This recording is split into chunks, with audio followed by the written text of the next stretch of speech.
There is a motion to direct the Secretary General to immediately endorse to the Senate the impeachment complaint, having been filed by more than one-third of the membership of the House, or a total of 215 members. Is there any objection? The Chair hears none. The motion is approved. At this juncture, Mr. President, I move that we adjourn the session until 3 o'clock in the afternoon of Monday, June 2, 2025. So moved, Mr. President. Is there any objection? There being none, session is adjourned until 3 o'clock in the afternoon of Monday, June 2, 2025. Sa isang makasaysayang desisyon, na-impeach ng House of Representatives nitong Miyerkules ng February 5, 2025 si Vice President Sara Duterte dahil sa serye ng mabibigat na aligasyon kabilang ang pagsasabuatan upang ipapatay si Pangulong Ferdinand R. Marcos Jr., malawakang korupsyon, maling paggamit ng pondo ng gobyerno at pagkakasangkot sa extrajudicial killings.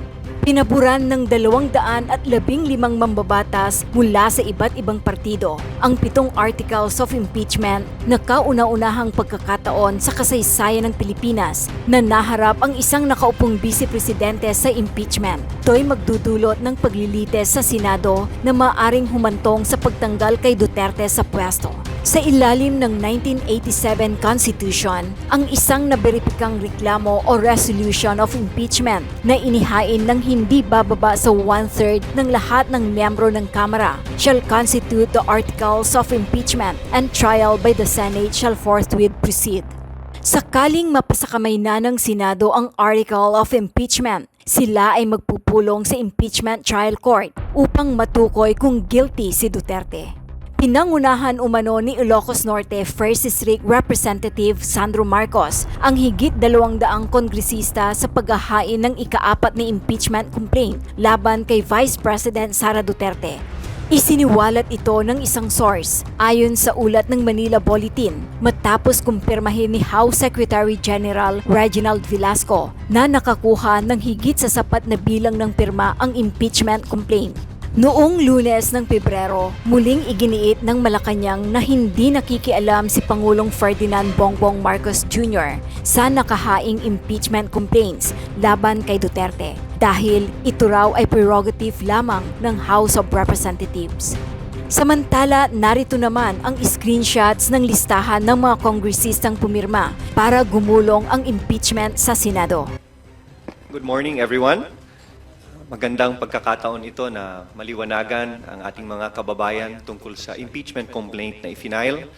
It was transmitted to the Senate yesterday, and I hope that this will be a good opportunity for evidence to be presented by both sides para matapos na po ang mga aligasyon at mabigyan ng liwanag ang sambayanan. Maraming salamat po.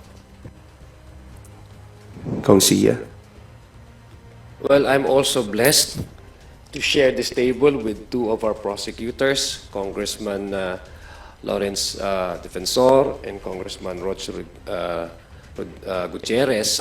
Ako po'y nakikiisa sa aking mga kasama po dito sa House of Representatives na ito pong pagkakataon na ito, itong umagang ito, na maliwanag, tama nga yung sinabi po ni Congressman Noel Defensor, maliwanagan at mapag-usapan ay isang bagay na sa ngayon ay pinaka-importanteng issue na ng ating sa publiko at ating sambayanan. So I'm happy to be here with you to join these 2 prosecutors, and I am looking forward to answering all your questions later on.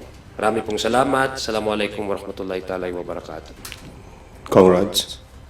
Magandang umaga po sa ating lahat. I understand this is a very momentous occasion for everyone, and there will be a lot of questions. It's understandable, and we'd like to take this opportunity to clarify any concerns that you may have. We understand as early as yesterday, with the news breaking out, there was a lot of disinformation, a lot of confusion, and we hope to clarify some of that. Although we'd like to limit, hopefully, to avoid speculation po, no? Mahirap na po yung mga haka-haka. So we'd like to stick to the facts, and we'll do our best po to answer your questions. Thank you for this opportunity po. Thank you, sirs. For today's first question, may call on Tina Pangliban Perez from GMA 7.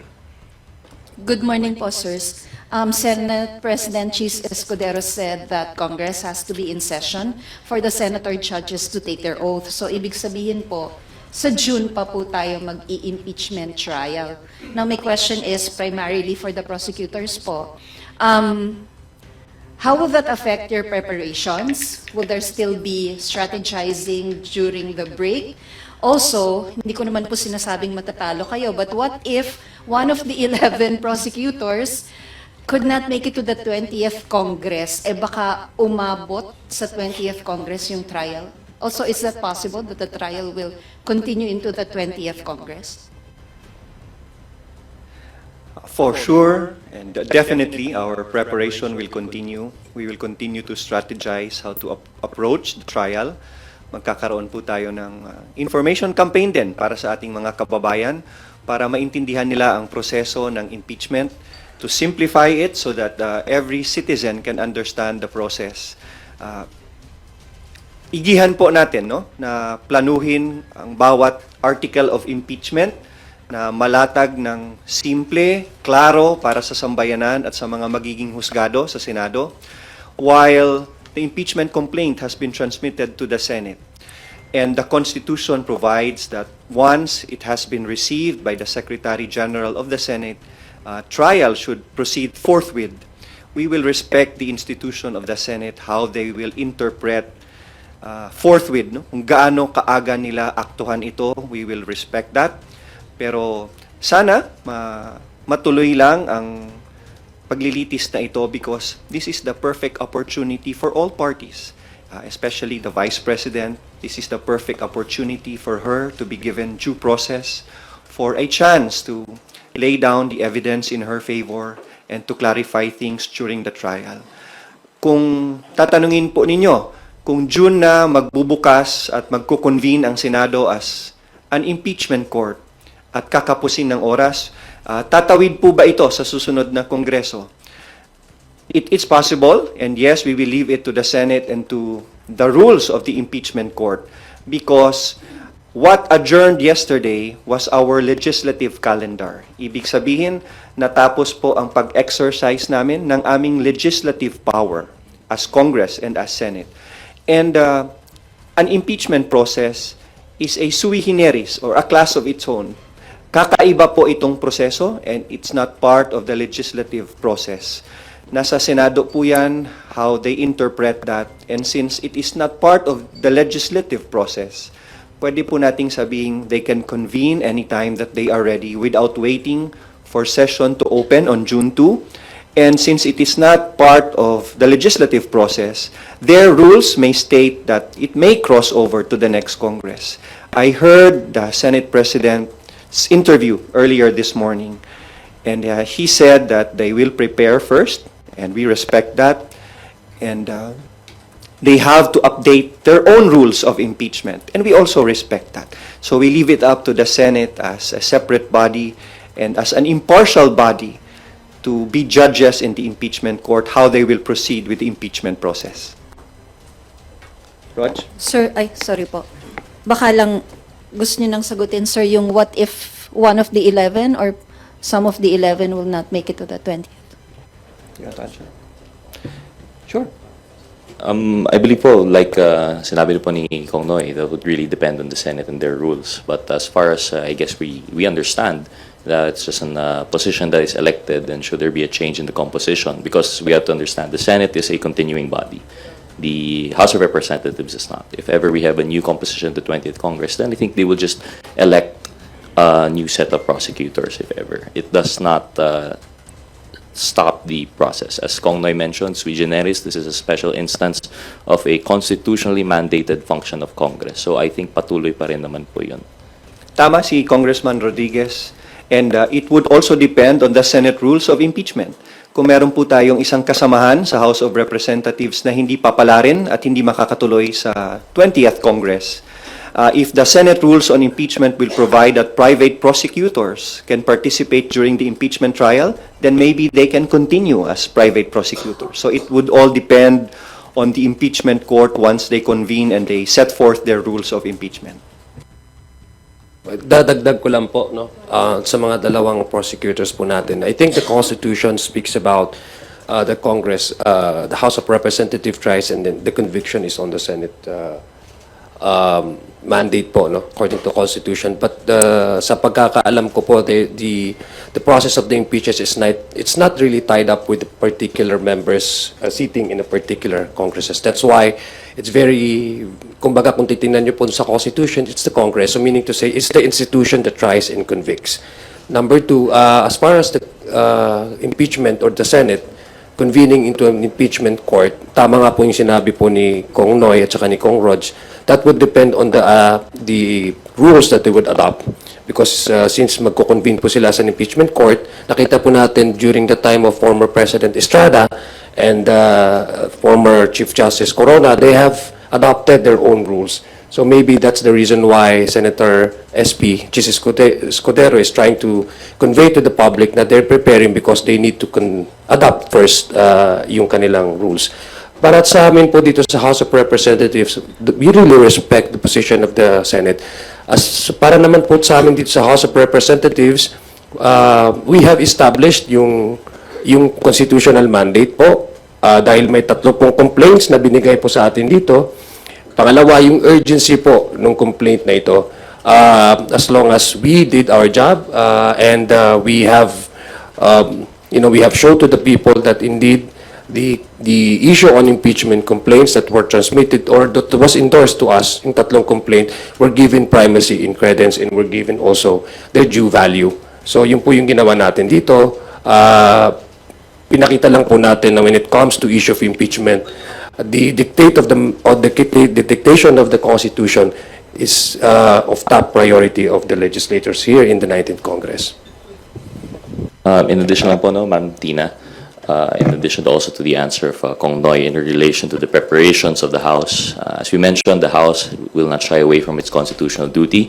Verily, we have already initiated the impeachment complaint as mandated by the Constitution. And in addition to that, we will not shy away from the preparations too. As we speak, the House leadership is already preparing the impeachment secretariat. So we will be prepared if ever the Senate does indeed interpret that they could proceed with trial as early as March.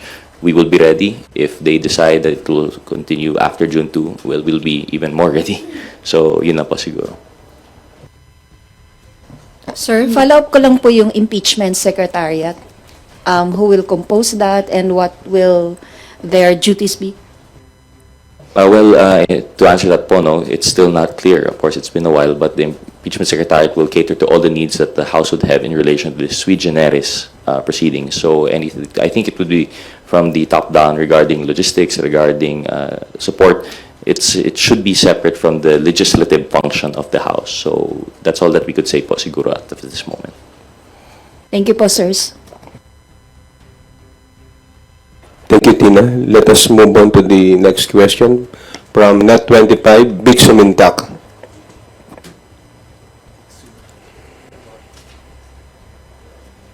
Morning po. Just a quick follow-up lang po. Among the 11 congressmen prosecutors, may we know who will be the lead prosecutors? We leave it to the leadership of the House, who will be the lead prosecutor, and we will respect that. And we're fine with anyone who will be chosen as lead prosecutor.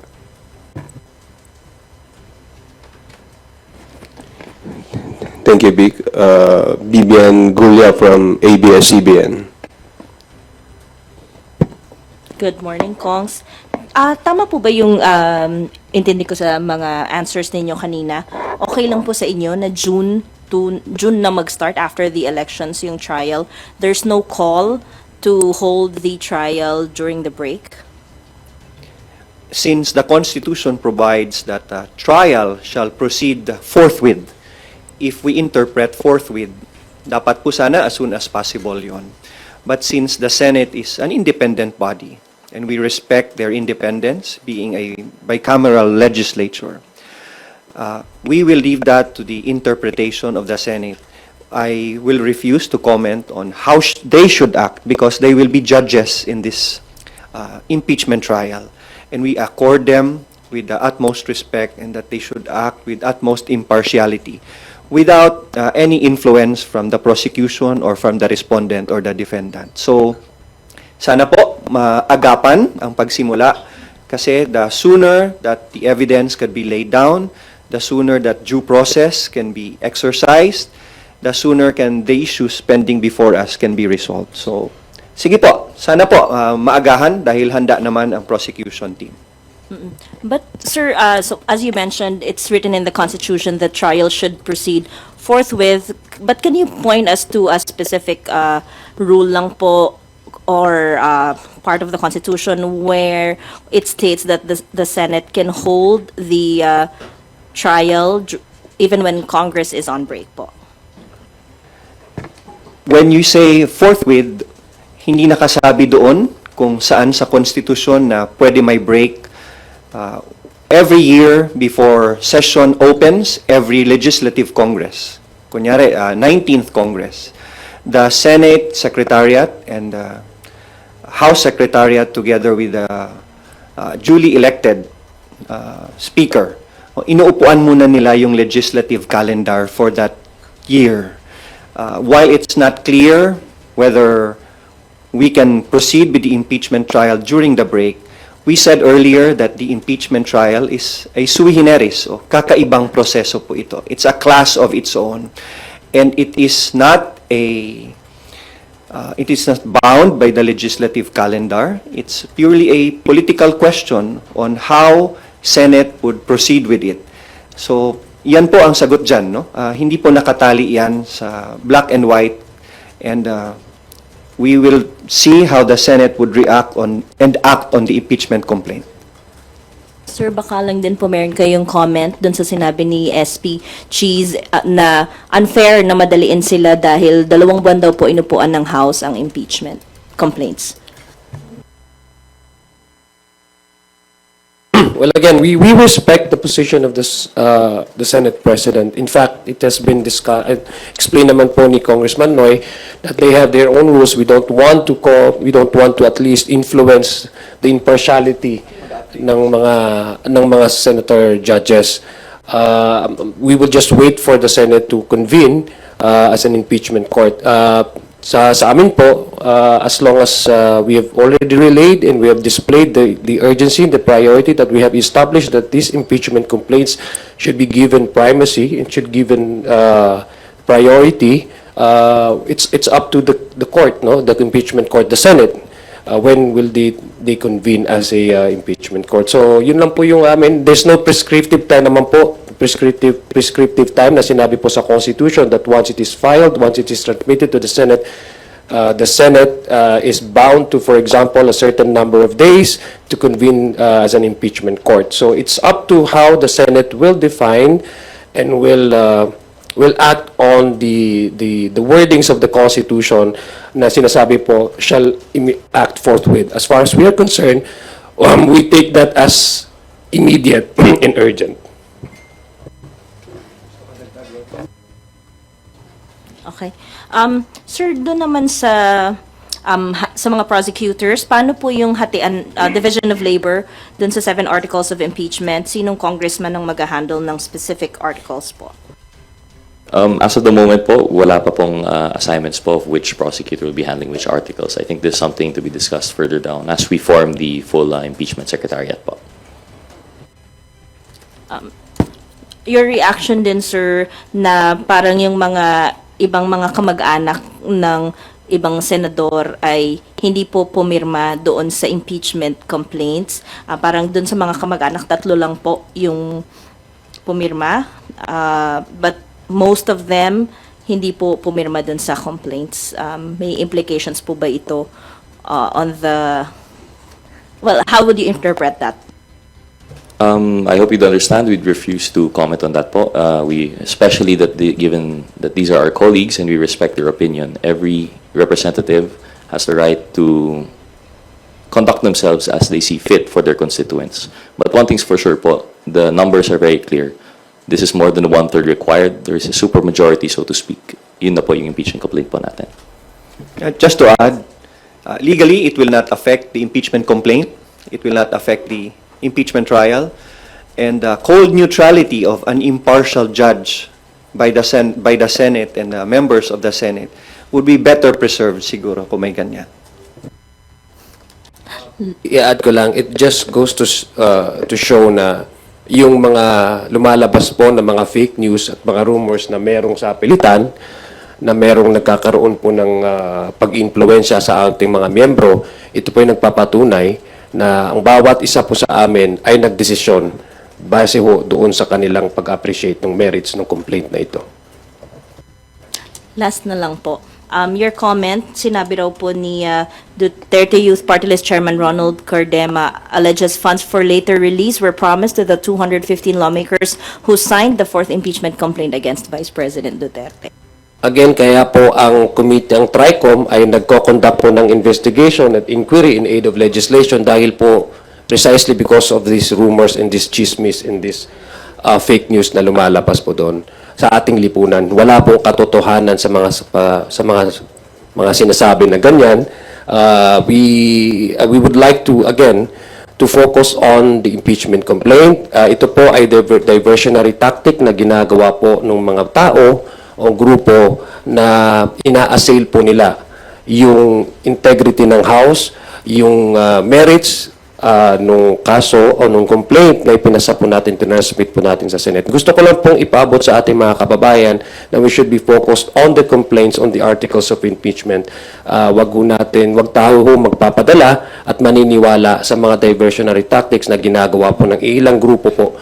Kaya nga po tayo inaagaran natin na magkaroon po ng batas para ma-regulate po natin at mabigyan sa solusyon itong mga fake news po na lumalabas, disinformation, malinformation, and misinformation po na lumalaganap sa ating lipunan. Isa na po itong mga balitang ganito. Thank you. Next question, Krisa Subing-Subing from Inquirer. Go ahead. Hi, sir. Slightly different question naman po. Can you give us an inside story po on how the votes were mustered yesterday? Kailan po nakuha ng mga mambabatas po yung or kailan kinonsolidate, kailan binuo yung fourth complaint, and paano po nag-gather ng support to endorse the complaint? Well, admittedly, this is a long time coming po, no? Each congressman, although there was no talk of impeachment, they have already formed their own opinions from the hearings of the Quadcom and the Good Government committees. And I guess this was, accumulated into the first three impeachment complaints po, no? But the first three did not gather consensus. It did not gather momentum needed. And while the most congressmen, especially the members of the Justice Committee, were eagerly waiting po to fulfill our mandate by hearing it in the Justice Committee, I believe the party leaders po have already thought of finding consensus between the three. So they took the best parts, took out the parts that they feel were not agreeable to other members, and that was what was presented. And finally, yesterday, it resulted in the impeachment po, the initiation of the complaint. There were party consultations, and considering that there were three previous impeachment complaints filed, nakabuo ng mas matatag at mas klarong impeachment complaint na nakakuha ng suporta at kumpiyansa ng mga congressmen. That is why with this fourth impeachment complaint, which is clearer, where the evidence is presented in a stronger manner, it gave confidence to more than 200 or 215 congressmen to act as complainants in this impeachment complaint. So unti-unti pong nabuo at getting the best of the three previous impeachment complaints, as earlier said by Kong Rog. Idagdag ko lang po, no? Simula po nung tumanggap po tayo ng mga complaints, 3 pong complaints ito, impeachment complaints,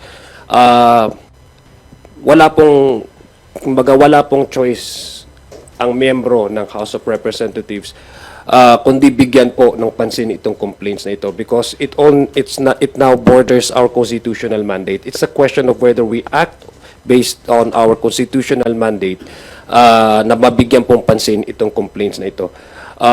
Number 2, ang alam ko po hindi lang 215. Meron din pong mga miyembro na nag-submit po ng kanilang mga signatures, no? Kung titingnan po natin nasa 225 na po kung hindi ako nagkakamali. But the signatures that appeared to be initially published in the media at saka yung nalakap po natin ay 215. Those are the members who were physically present during yesterday's filing of the fourth complaint. Meron din pong abot ng kanilang suporta or sa complaint na ito. Although I don't know how they would be able to be included in as complainants to amend the 215 to make it the 225 kung di ako nagkakamali. But that would depend on, I guess, on the court, on the Senate acting as impeachment court, whether they would allow such amendment to the complaints, number of complainants. May follow-up lang po. Sir, kailan po nag-start yung mga party consultations po on consolidating the fourth impeachment complaint po? And does that mean that essentially the congressmen have already made up their minds, even though President Marcos himself has signaled na ayaw niya pong ituloy yung impeachment process because madi-deprioritize yung mga priorities ng Marcos administration? We thank the President for respecting the separation of powers and respecting the independence of Congress. And we also respect the decision of the Executive Department. As far as party consultations are concerned, it's been ongoing since the first impeachment complaint has been filed. Internally, depende sa partido. Depende sa kanilang approach kung magtatanong sila internally kung may pabor ba sa impeachment, ano ang klase ng articles of impeachment ang nakakarapat. That is why nabuo itong fourth impeachment complaint where there is a consensus of more than 200 members who signed kasi mas malinaw itong impeachment complaint at mas matatag ang paglatag ng mga articles of impeachment.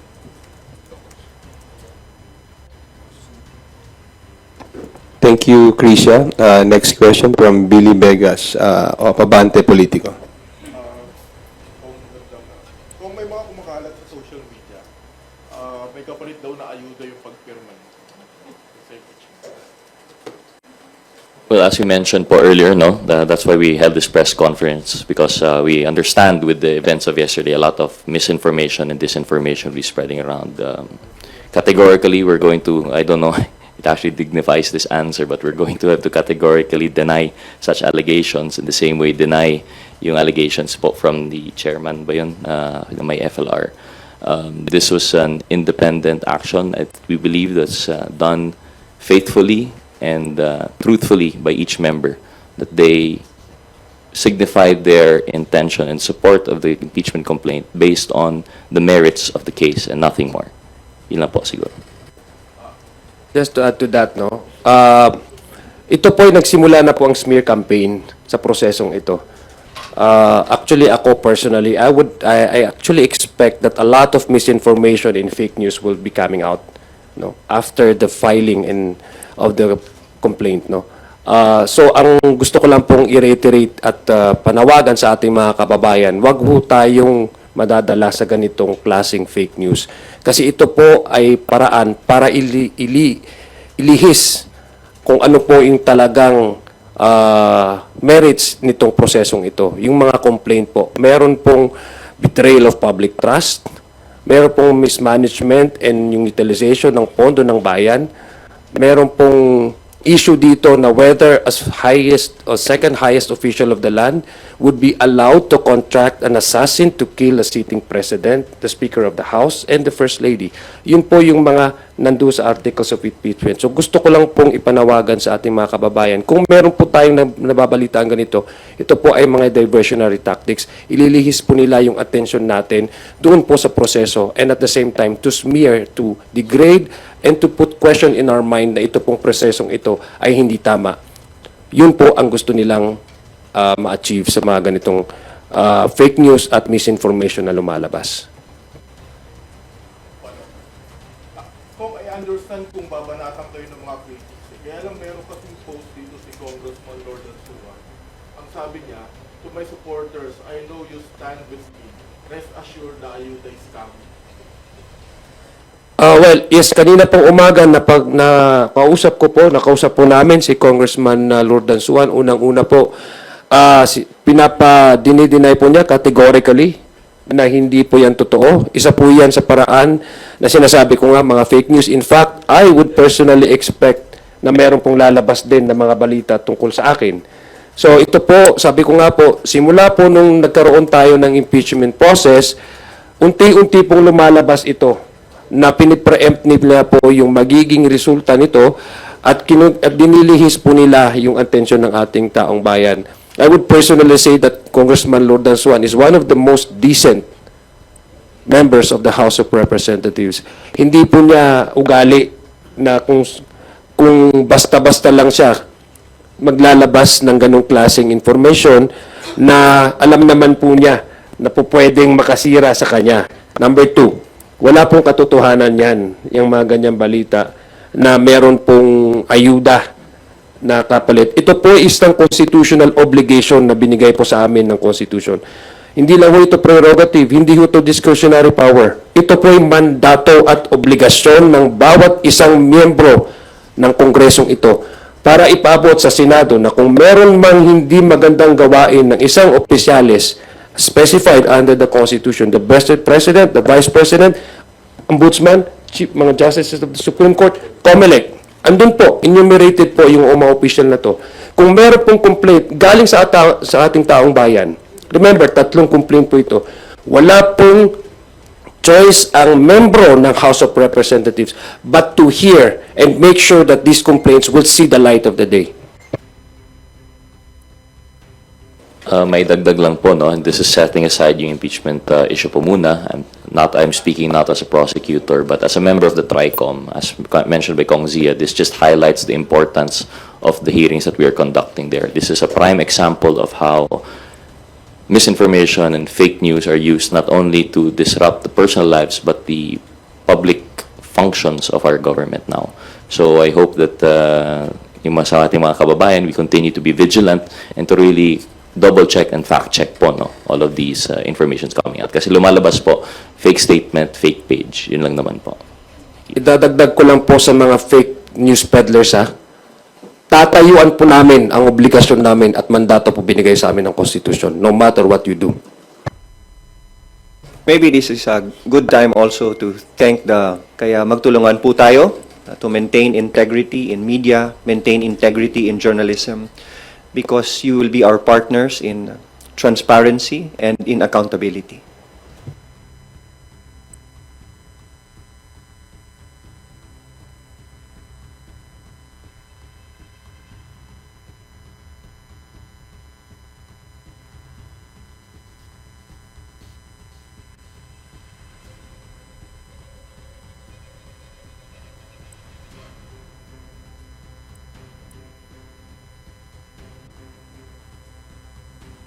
Again, gusto lang namin balikan yung sinabi po ni Congressman Noy Defensor, no.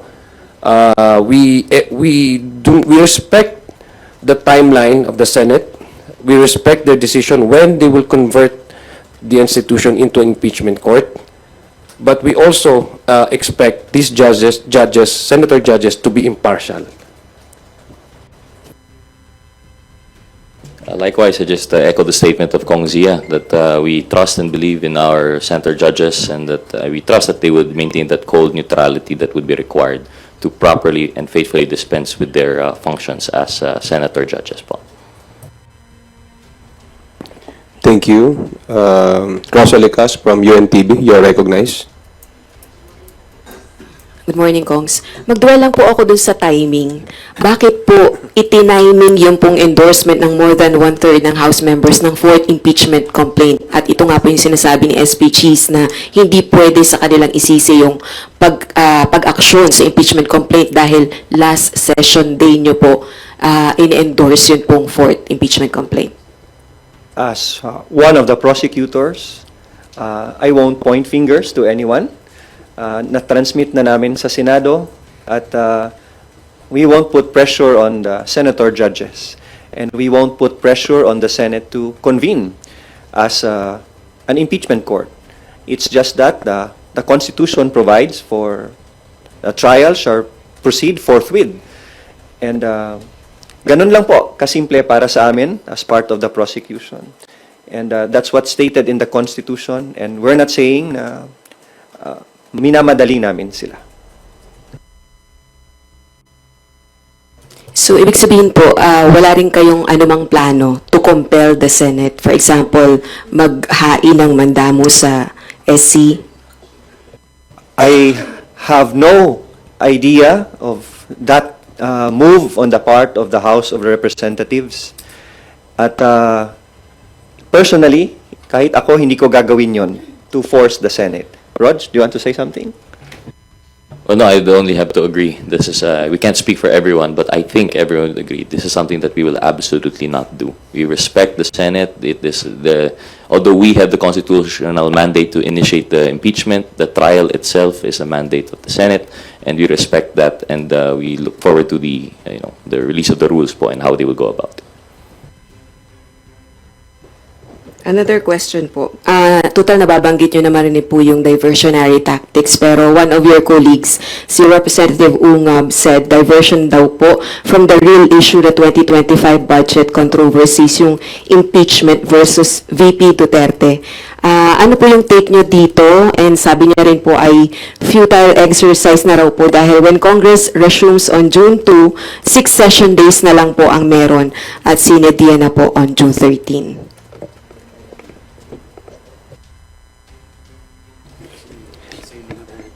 Congressman Sid Ungab is one of my most respected colleagues in 18th and 19th Congress.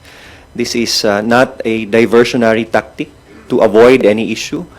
We continue to urge those who want to investigate other matters regarding Congress and the budget. In fact, there are pending cases before the Supreme Court regarding the constitutionality of the budget. We are doing our constitutional mandate to act on the impeachment complaints. And we are also very careful that we will be acting on the proper, the appropriate, and the strongest complaint before we transmit that to the Senate. And since 215 members have already signed, it only goes to show that the confidence of the members of Congress in this impeachment complaint is very strong. So patuloy lang po ang pag-iimbestiga ng ibang bagay at ng ibang tao. At we will continue to do our duty as prosecutors and as Congress. Dadagdag ko lang po, no. When a public official became true to what he or she yung acting on the oath that he or she takes, that's not diversionary tactics. That is expected of him and maintaining and upholding the rule of law. Alam po natin dito na merong complaint na prior to the the second mode, I guess, ang ginawa po natin yesterday. I think that's the third mode, no? When we gathered all the signatures, no, yung 1/3 of signatures, it's not really diversionary tactic. It's acting on these complaints and upholding what is given to us as part of our obligation by the constitutions. It's not really. We should not be faulting anybody or any members of the House of Representatives to be true to what he took as oath of office, to be true to the Constitution and to act on what the Constitution expects of him or her when there's a valid complaint submitted before the House as far as impeachment of these highest or high officials enumerated under the Constitution is concerned. Last follow-up na lang po. Nagkaroon ba ng chance yung pong 215 na mambabatas na pag-aralan po yung fourth impeachment complaint? Kasi we understand kahapon lang po sila pumirma, kahapon lang din po sila nanumpa. Tama po ba? They sworn tungkol dun sa impeachment complaint. Dahil meron din pong allegation si Representative Pulong Duterte na nire-road po yung impeachment against VP Duterte. Nabigyan sila ng kopya, nabasa nila yung impeachment complaint bago sila pumirma. In addition lang po, no, as Kong Noy mentioned, there was also party consultation, so they were actually part of the crafting of the complaint. So from the start to the finish po, our members have been informed.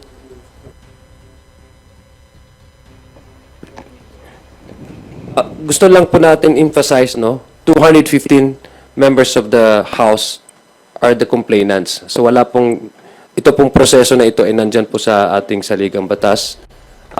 Hindi po railroading. That's just what is one of the ways on how to forward the impeachment to the Senate. No, wala pong railroading. It's laid down in the House in the Constitution that once you secured a 1/3 of complainants from the membership of the House of Representatives, then it goes directly to the plenary. Thank you. We will take a question now from Marian Enriquez of TV5. Good morning po. Follow-up lang po ko dun sa questions nila Ate Rose and Ate Vivian regarding nga po sa statement ni Senate President Jesus Cordero na yun nga, medyo unfair daw na 2 buwan po nating inupuan dito sa Kamara. Ito po nga mga impeachment complaints. So I just wonder po, what really happened doon sa 2 buwan po ng, since December may party consultations, I understand, and hindi nyo naman po minamadali no, kung kailan po sila magko-convene, and understandably, June pa, kasi may session. Pero wala po ba kayong regrets na tutuluyan din naman po palang i-impeach si VP Sara, pinaabot nyo po sa last session? Were there any regrets? What happened po really? Like, naka-apekto rin po ba? Ano yung influence, of course, of the President, may mga considerations like the elections, the campaign. Baka pwede po kayo mag-share ng sentiment niyo. No regrets because we filed the best impeachment complaint there is.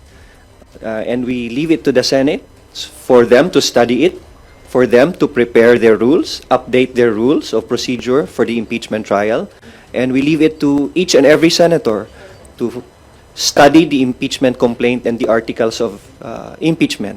Kaya po sinasabi namin na kahit tumagal sa amin, ay nabigyan naman ng panahon ng mga partido na magkonsulta at magsuri, and we will give that same opportunity to the senator judges once they convene as the impeachment court. It's just that it's the Constitution, not Congress, who says that trial shall proceed forthwith. That is why when the Senate President said that we will study the complaint, we will update our rules, and we will prepare, we will respect that.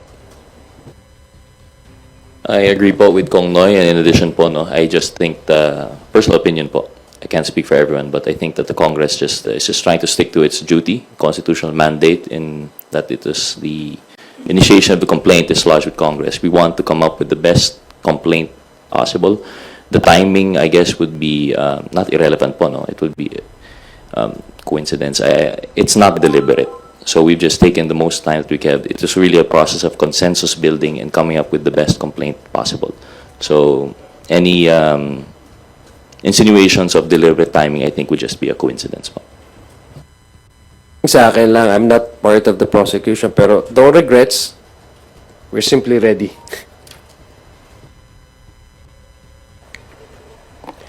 Thank you. Dwight Dilang from Rappler. Hello po, good morning po. Just more on the inside story of what happened. Sino po yung nag-coordinate nung caucus kahapon? Tapos paano na-coordinate yung meeting na yun? The party leaders. And also po pala, who drafted or who helped draft the complaint, the fourth complaint? Unfortunately, I wouldn't be able to answer fully po, no? But from our understanding with the same parties, it would be our party leaders po. For example, in my case, I was contacted by the PCFI. So I think it's the same po with all of our other members. So the answer would lie with them po. Okay po. And what was the prevailing sentiment among lawmakers who did not sign? I understand you can't speak for, let's say, the people who are closely allied with the Dutertes who have been vocal for a few months now about against impeachment. Pero sa lakas, there were at least a dozen lawmakers who did not sign the impeachment. Sa NUP, I think there are some. Sa PCFI, parang mas mixed yung division between people who signed and did not sign. Ano po yung prevailing sentiment? Bakit hindi nila pinirmahan? Were they taking into consideration kung the coming elections? Dahil, syempre, there's a possibility of upsetting the Duterte base. Well, first of all, for those who did not sign, it did not affect or it will not affect their standing as members. Wala kaming masabing masama sa kanila. maybe it's safe to say that for those who did not sign, there are personal dynamics within their jurisdiction kung bakit hindi sila makasign. Maybe there are personal relations that they took into consideration whether they will sign or not. And we respect that. Marami kaming pumirma, marami din naman silang hindi pumirma. Kaya masasabi mong walang pilitan at walang regret ang hindi pumirma, wala ring regret ang pumirma. Naging factor po ba yung INC block vote kasi last month po they held a rally opposing the impeachment of the Vice President? In all our districts, especially sa party list kasi national ang kanilang coverage, we will continue to serve as members of the House. We will continue to provide service and assistance as government officials to every Filipino, whether they are Catholic, they are INC, whether they are from Mindanao, Visayas, or Luzon. Personally, it did not affect para sa amin. This is a judgment call as part of the House of Representatives, as lawyers, that there are serious and grave grounds to consider an impeachment trial. Kaya po pumirma ako. It's part of my duty to participate in an impeachment trial where there is a clear violation of the provisions of the Constitution, especially if there is betrayal of public trust and high crimes. Kaya yun lang po ang naging konsiderasyon and nothing else. And last na lang po from my end, why risk the possibility of being challenged at the Supreme Court? Especially since, while you have this view that the Senate can conduct a trial on break, it's not like a universal view. Of course, that will be, the Duterte camp might exhaust all possible avenues to delay the trial, kakatok sila sa Supreme Court. Why did you not siguro wait until next Congress na lang bago i-initiate yung impeachment complaint? Why is this so urgent? I have been part of the Committee on Constitutional Amendments since my very first day in Congress. And every opportunity for Congress or Senate to elevate an issue to the Supreme Court gives us more clarity when the Supreme Court interprets the Constitution, not only in amending the Constitution, but in interpreting impeachment proceedings under the Constitution. If this move by the House of Representatives to file the impeachment complaint and transmit it to the Senate and see if it can pursue an impeachment trial even during the break, if this will be challenged before the Supreme Court, we welcome it, so we will settle this issue once and for all. From my end, this legal recourse available to the other parties should not be a deterrent for the House to act on its constitutional mandate. So, yun po yung aking palagay na hindi po, sabi nga po ni Congressman Noy Defensor, na if there are high crimes, violations, especially kung yung first three articles, culpable betrayal of public trust, culpable violations of the violation of the Constitution, these are high crimes. I think, tapos couple that with an actual complaint submitted and endorsed by members of this House, I think the House should not be tied up with how the other parties would, as a matter of legal recourse available to them, na tied up kami doon sa magiging response ng other parties. So, focus lang po ang House of Representatives doon sa pagbibigay liwanag at pagbibigay diin at pagbibigay primacy consideration doon po sa mga final na mga impeachment complaint dito po sa House of Representatives. Just to add lang po, no, and I agree with si Kong Noy, just to reiterate, the timing is a consequence of consensus building and building a proper case that most congressmen would see fit to be filed as a basis of the impeachment complaint. That the timing now would lend itself vulnerable to any challenge. I agree 100% fully with Kong Noy. We have to pursue our constitutional mandate to file this complaint, and we eagerly anticipate any clarification that the Supreme Court may provide on this matter. Thank you po. Thank you. Yanes Kapanti from GMA Online. You have the floor for your question. Hello, sir. Good morning po. You mentioned po kanina this impeachment complaint is a long time coming. So, would you say that this impeachment of the Vice President is a logical conclusion given what you've discovered during the House inquiry?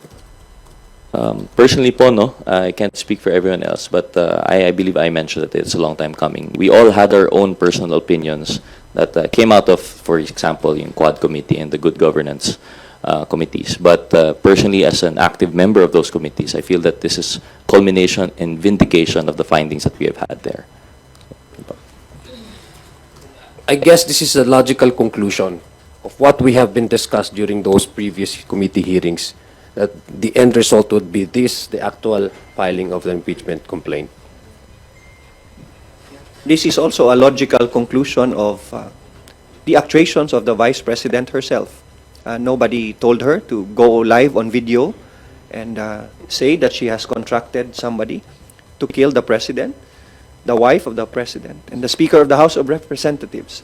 That is a direct threat to the life of the Chief Executive, the Commander-in-Chief of the Armed Forces, as well as the House of Representatives, the Speaker of the House of Representatives. So clearly, as a Vice President, you do not do that to the President. If you are to succeed, if that happens, this is clearly a betrayal of public trust and a high crime as considered by the framers of the Constitution. Mabigat po ito. This is a grave and serious offense to the Constitution. Follow-up, sir. Balikan ko lang yung sa sinabi ni Senate President Escudero, kasi pinoint out niya na you took time in deciding on the impeachment. As far as you're concerned, kailangan bang kumilos ng Senado at the same pace of the House of Representatives when you have different functions?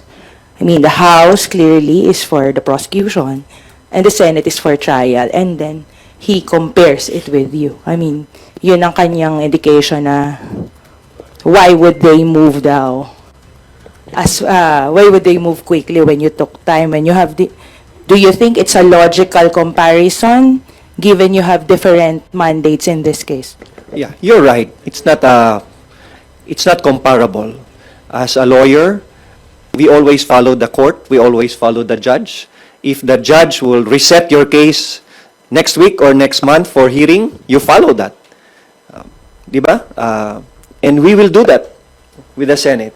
If the Senate says that we will convene at this hour, at this day, as lawyers for the prosecution, we will follow that. And we will respect that.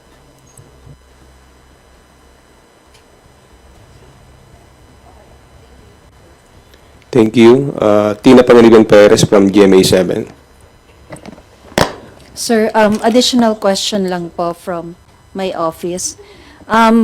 Just in case po, kasi we know naman in the rules that prosecutors are elected by the body. So, ano po yung criteria na ginamit po ninyo, and will those same criteria be adopted in the 20th Congress? Well, we can't really speak for the criteria. It's in general. I think it's not an exact criteria po, no? Kasi wala naman po sa rules, wala sa Constitution. But as you can see, they've selected congressmen with relevant experience po. I think the first and the most obvious would be being members of the bar. And how it's, like I mentioned, it's not an exact criteria. It's just how we were elected. And sorry, maybe hear the second part of the question po ulit. Is this the consequence of the 20th Congress? If same will be adopted in the 20th? Well, it would really depend. I don't think it could be the same. It would depend on the 20th Congress. If there is a new composition, and if ever there will now be criteria in the rules, then that would be followed. But there's no assurance po that there would be the same process po now. Sir, of the 11, did anyone volunteer to be a prosecutor?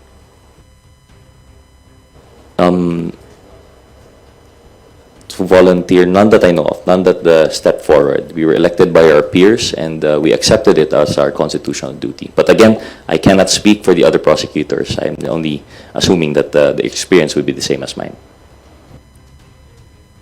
Idadagdag ko lang po, no, kasi Siyempre, alam ko po itong dalawang kasama ko dito, isa sila sa mga humble na mga members po ng House. Ang nabuo po na prosecutor, lahat po magagaling, ang mga abogado na mga membro ng House. Ito po sa mga prosecution team, ang gagaling po nila ng mga litigator. Yun lang po. Kasi alam ko hindi nila sasabihin yun. Thank you. Let's call on Red Mendoza from Manila Times. Hi po. I know na medyo mabibigat yung mga tanong ko. First off, kasi I know that the Dutertes are very, very much popular and they still are very much popular. So, of course, it's election time, 2025, especially malapit na yung campaign season, and I'm seeing posts on social media na yung ilang mga pumirma ng impeachment complaint, tinatanggalan na yung mga mukha nila sa mga posters nila dahil sa galit nila sa impeachment. There is a considerable blowback against doon sa mga pumirma, doon sa mga prosecutors and all. So, do you, on your opinion po ba, kayo mga pumirma, would it affect your electoral chances sa 2025 election given na the people still support the Dutertes and of course, may mga kalaban na pwedeng gamitin yung mga kalaban ninyo as a leverage against your bids? Well, if someone from Mindanao, alam ko po yan. Naintindihan ko, hindi ko lang ho naintindihan, nararamdaman ko po. Pero tama po yan, being once you're elected to an office, you are expected, not only by the Constitution, by the people, to act on a certain ways. No? Kailangan, you have to maintain and uphold the integrity of your office. And similarly, we expect our fellow public servants to do the same. Ito pong sa impeachment case na ito, nasabi po kanina ni Boss Noy, na there are serious offenses, high crimes committed by a certain, by the Vice President. So we cannot turn blind eye and be more concerned about the possible backlash that it may cost us politically. Of course, that's a consideration. Sino ba naman po ang hindi nag-iisip ng ganun? But this is already an issue of being a public servant. Secondary line yung pagiging politician. It's a value judgment call, sabi nga ni na paano mo ihaharap ang sarili mo sa mga tao na sasabihin mong bawal ang mag-threat sa kapwa-tao. Much more kung isang sitting presidente. Paano mo ihaharap ang sarili mo at sabihin mo na dapat walang korupsyon sa bansa? Paano mo ihaharap ang sarili mo na bawal mag-bribe sa tulad nating kawani ng gobyerno kasi gusto lang natin makuha kung ano ang ninanais nating resulta? Paano natin ihaharap ang sarili natin sa ating taong bayan na sasabihin mong kung ang mandated na isang ahensya ang magbigay at mag-audit tapos binigyan ng mandato ng isang konstitusyon ay isang ahensya para kunin ito at suriin kung paano ginasta ang taong bayan, sabihin mong sabihin mong dapat i-uphold yun, paano namin iharap? Ako lang, I'm not speaking for the entire membership of the House. Paano ko iharap ang sarili ko sa aking mga botante if I turn a blind eye and just simply concern myself with the possible popularity that I may get once if I associate myself with who is popular and who has the tendency or the capacity to give me votes in the election. Hindi naman ho maganda sa isang serbisyo publiko na for the 3 years being a congressman na na-elect ka sa opisina na yun, na nagsumpa ka sa saligang batas, harap ng tao at harap ng Diyos, na itong mga ethics na dapat sundin ng isang serbisyo publiko ay babaliwalain mo lang just because you are more concerned of the popularity that you may get or the votes that you may get. Paano ho namin para sa akin, paano ko po iharap ang sarili ko sa aking mga botante if I turn blind eye on these high crimes that were committed blatantly under the sun, no? Kumbaga parang so much blatantly that we cannot even ignore to a point that I can no longer turn a blind eye on these allegations and just simply brush it off simply because I am from Mindanao. I think it's time for us to be more circumspect in really trying to approach the issue when it comes to a certain area na sasabihin natin na hindi to pwedeng gawin ng isang publiko, na dapat ang magiging basis natin ay pagiging Pilipino natin rather than yung pagiging regionalistic po natin. I think it's high time that we should approach the issue based on our being patriotic as not just as a public servant but as a Filipino, because we are all of us are expected to uphold the Constitution, and it's our civic duty to promote yung decency in public office. Kong Lawrence. There certainly will be consequences to every elective official. But if I did not sign this impeachment complaint, and if I did not accept the election as prosecutor, coming from Iloilo, there will be far bigger and worse consequences if I turn my back on violations of the Constitution and I will not do my constitutional duty to prosecute it. Congrats. That is a political question, and we will see the results in the May 2025 elections. And that is the right, sacred right of every Filipino people to decide who their representatives will be. But insofar as we're concerned with the constitutional duty to pursue this impeachment complaint, we will do our duty without fear or favor, not to be decided by popularity, but to side with truth and justice. Yun lang po. Last na lang po on my end. Kasi you said, Kong Lawrence, na you're going to do information campaign sa grassroots. You're going to use the campaign, the local election campaign to siguro push the people na ito yung decision namin na in-impeach si VP Sara. Ito yung naging decision namin, ito yung facts, ito yung naging articles of impeachment. Are you going to use that as possible campaign material po ba when the local campaign begins in March? Not necessarily campaign material, but I have a platform since it's election, and it's my duty to educate my voters, my citizens in my district, to understand what the impeachment is about and what are the allegations all about. It's their duty to understand that there is a constitution and there are limits to what elective officials can do and not do under the Constitution. So, isasama ko po yan. Bakit nangyayari ito? Ano ang dapat nating gawin? At intindihin nyo kasi tuwing bumoboto kayo, kada eleksyon, yung mga opisyal na nakaupo, dapat magsilbi yan sang-ayon sa ating konstitusyon. Dapat alalahanin nila na ang pwesto nila sa gobyerno ay utang na loob nila sa tao. And it's not a cause for them to abuse their power when they're in government. Okay na po. Ano lang po, kasi of course, are you going to use the local campaign to, kasi nasabi ni Kong Lawrence, you're going to do an information campaign. So, are you going to inform the public regarding the articles of impeachment, siguro as part na rin ng kampanya? Well, I think they deserve also. It's not a matter of us educating them. They deserve to know.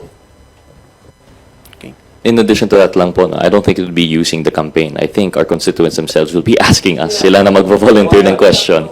There's a lot of confusion and they would like to understand the reasoning for our actions here in Congress, and we will deliver. We will answer those questions, and hopefully it will enlighten po our constituents. Thank you for this press conference because this is part of the information dissemination to the public and to all Filipinos na maintindihan nila ang proseso ng impeachment at bakit nangyayari ito.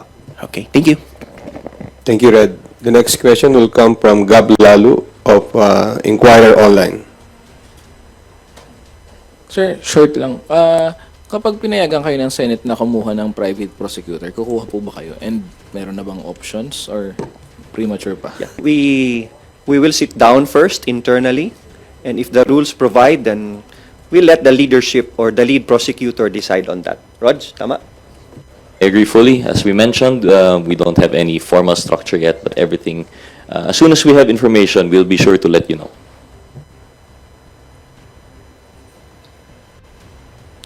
Thank you, Gab. Jones Kapanti from GMA Online. Kalimutan ko kanina. Sir, may appeal lang from the Makabayan block, and yan, they are one of the complainants.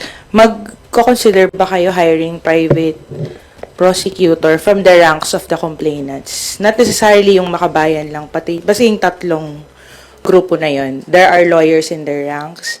Are they being considered as part of the prosecution team bilang private prosecutors? We can't speak for the wisdom of the lead prosecutor, seeing as no one is designated yet. But we won't say no to anything po. We can't decide yet now, and should we have more information, we'll let you know po.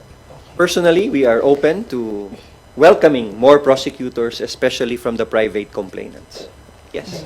Just to add to that, no, of course, the prosecution team wants to see, wants to see, kasi kaya nga may impeachment tayo because that's actually what the prosecution wants to see, di ba? A conviction. So, if it will reinforces, no, yung strength ng prosecution, then I don't see any reason why there shouldn't be any other additional, no, private lawyers. But again, that would be discussed and that would be decided by the prosecution team internally. And with the leadership, of course. Sir, ano lang pahabol, may humabol pa ba sa 215? As mentioned po by Congressman Zia, I believe that some congressmen have signified their intent to add themselves as complainants. I forgot the number, but I think it was 2025 na po. 24. So 239 as of now in counting. But as Kong Noy mentioned, the decision of whether or not they would be allowed to be, amended into the complaint as additional complainants would depend on the rules of the Senate when they release the rules for impeachment. So it would depend there. But as it stands, with 215 complainants, which is more than 1/3 required, the impeachment is sufficient naman po in form and substance, we believe. Dadagdag ko lang yung 1/3 na vote based on the actual membership. Na 306 ata yung members, no? So that's 102. So it's more than the required number of signatures for the plenary to act on the impeachment complaint directly to the plenary. Sirs, meron lang dalawang phone-in questions from Earl Tobias of IBC News. One of the grounds for impeachment, Article 5, says the respondent committed high crimes, including the high crime or murder. Paano po nagsimulang mabuo ito at paano ang magiging paglalatag ng ebidensya? I hope you understand that we wouldn't be ready to talk about this in detail, given that this would be an active case and we would be preparing for it. But in general, po, Article 5 in relation to respondent committed other crimes, including the high crimes of murder and conspiracy to commit murder, is in relation to extrajudicial killings. Po. Thank you. Another phone-in question from Kenneth Basilio of Business World. Would President Marcos be calling for a special session to allow the Senate to start VP Duterte's impeachment? We cannot speak for the President. We cannot speak for the Executive Department. And we respect the separation of powers. We even respect our separation with the Senate as the prosecution and as senator judges. So we won't speak on that. Oh, okay. Sandro Chuana from Billionaire TV. Okay. And then, Follow up na lang. Before you pala, sorry. Chris Subing from Inquirer. Nawala eh. Sir, sorry. How confident po ba yung prosecution team na you'll get a conviction po? We're very confident. In fact, 215 already signed. So it means that the impeachment complaint is very strong, and the arguments for the articles of impeachment is based and grounded on solid evidence that would secure a conviction. Krisha? Members po ng prosecution panel po, I noticed are neophyte lawmakers po. And in contrast, yung mga posibleng maging senator judges, for example, Lauren Legarda, she has seen 2 previous impeachments. So, can you talk about strategy on facing the future senator judges po? We won't tell you our strategy, that's for sure. But during the course of our preparation, we will update you. But certainly, there will be strategizing, but I won't tell you about it. Thank you, Krisha. Janelle Subing from Inquirer.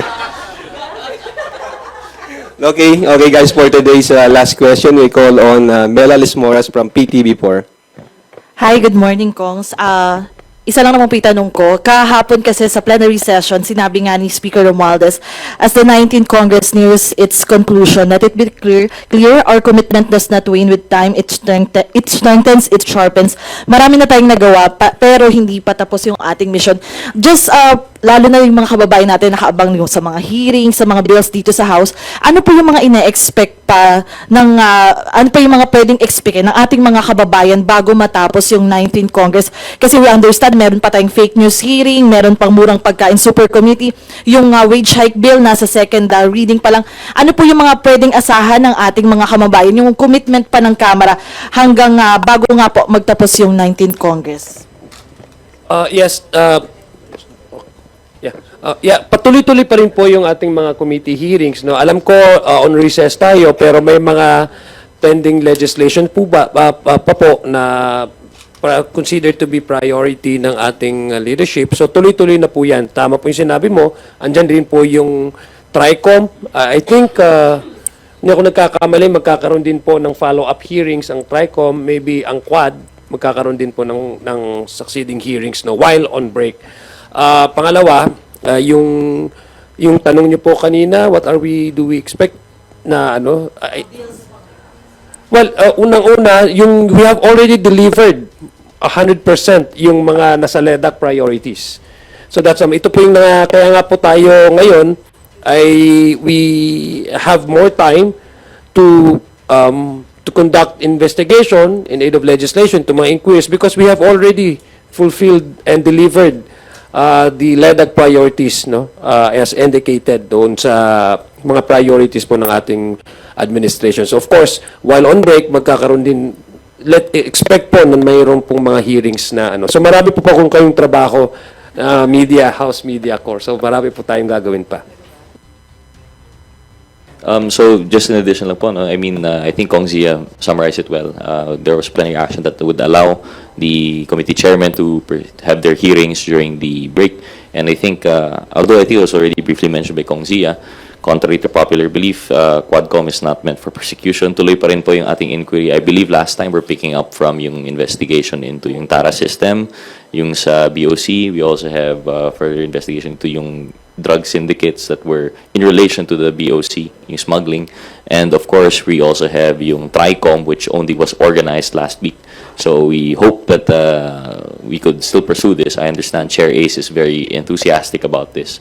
Of course, it's headed by Chair Dan, though. So Chair Ace as yung sa privilege speech, and then si Chair Dan as yung lead chairman for that committee. And of course, I believe the Murang Pagkain Super Committee, as you mentioned, will also be pursuing further investigations po into yung how we could lower yung food prices. So tuloy pa rin po ang trabaho ng Kongreso in spite of although popular belief daw is pag election wala na po, that is not true. We will continue to pursue our duty, both legislative and constitutional. So yun po.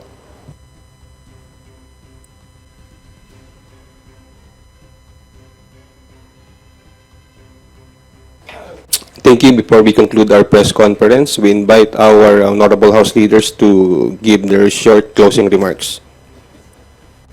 Maraming salamat po sa pagkakataong binigay niyo sa amin, magbigay ng liwanag tungkol sa impeachment complaint na nakatransmit ngayon sa Senado. At makakaasa po kayo that we will be models of statesmanship in the conduct of this impeachment trial, and we will be as transparent as possible, and we will accord due process to all parties so that they will be given a fair trial so that justice can be served for the Filipino people. Maraming salamat po. Likewise, thank you po sa inyo, our friends in the media. I understand there were a lot of questions, and I'm sure there are more questions. Hindi pa namin masagot lahat. We will try to fulfill our duties and mandate faithfully, and once we have more information that we could share, we will be more than willing po to let you know. So we'll keep you updated, and we hope to have more of this. Thank you very much po. Para po sa akin, maraming salamat po sa ating mga media friends sa pagkakataon ito. Naliwanagan po yung mga gusto nyong maliwanagan. Sana po ay nakapagbigay kami ng mga information at mga update po sa inyo para po mas mapaganda at mas maliwanag itong usapin na ito ng impeachment po. So ako po ay masaya dahil kasama ko po itong dalawang prosecutors na ito, mga magigiting, mga gandang lalaki, mga galing na mga miyembro po ng House. Again, we thank you, House, our media friends, our media partners.